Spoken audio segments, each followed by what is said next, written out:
le handicap n'est pas son combat politique principal.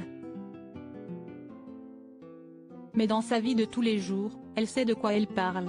Ministre déléguée des PME, du commerce, de l'artisanat et du tourisme, Olivia Grégoire est une femme discrète, qui ne parle que très rarement de sa vie privée dans les médias. Mais si est au détour d'un bilan sur les Jeux Olympiques de Paris 2024 qu'elle s'est livrée sur ce sujet qu'elle connaît par cœur dans Paris Match ce jeudi 7 septembre 2023. Depuis son arrivée en politique, d'abord comme députée en 2017, puis dans le gouvernement à partir de 2020, Olivia Grégoire fait partie des figures qui montent, discrètes. Elle passe de poste en poste, elle a été secrétaire d'État puis porte-parole du gouvernement, sans faire trop d'éclaboussures et se concentre sur son travail. Et alors qu'elle est aujourd'hui nommée à la tête des PME, du commerce, de l'artisanat et du tourisme, un gros défi s'avance pour la maman d'une petite fille, les Jeux Olympiques de Paris, dans 11 mois, pendant lesquels elle devra gérer l'arrivée de milliers de touristes.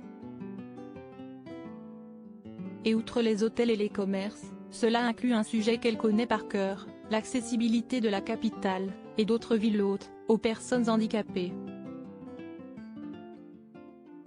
Un sujet qui touche en effet sa vie privée et notamment sa famille, puisque la jeune femme a vécu avec un papa gravement handicapé durant toute son enfance. Et le rappel, cette semaine dans les colonnes de Paris Match, j'ai passé 20 ans à pousser le fauteuil de mon père dans Paris. Je connais par cœur tout ça, explique-t-elle alors qu'elle est interrogée sur son futur gros chantier. La résilience en héritage, un chantier de 300 millions d'euros pour aider les commerces et les professionnels à se mettre aux normes de l'accessibilité avant les Jeux, mais qui ne réglera malheureusement pas tous les problèmes, elle le sait, je ne fais pas de promesses. 100% des commerces ne seront pas accessibles, car on part de très loin. Et outre Paris, Lille, Nantes, Bordeaux, Châteauroux, Saint-Étienne, Nice, Lyon et Marseille, sont concernés. Mais si elle relie aujourd'hui son expérience personnelle à son métier, Olivia Grégoire n'aborde que très peu l'accident de moto qui a rendu son père polytraumatisé alors qu'elle n'avait que 7 ans. Une épreuve qui lui a appris la résilience comme elle l'avait expliqué dans l'OP. Pendant 30 ans, mon existence n'a été qu'un long combat pour l'accompagner.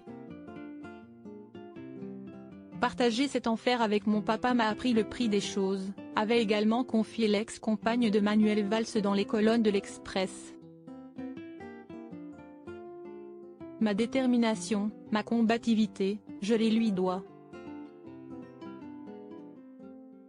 Toujours, alors qu'il souffrait le martyre, il s'est réjoui pour sa fille, formidable. Quand vous traversez ça, vous êtes armé. Alors autant dire que cette mission lui tient particulièrement à cœur.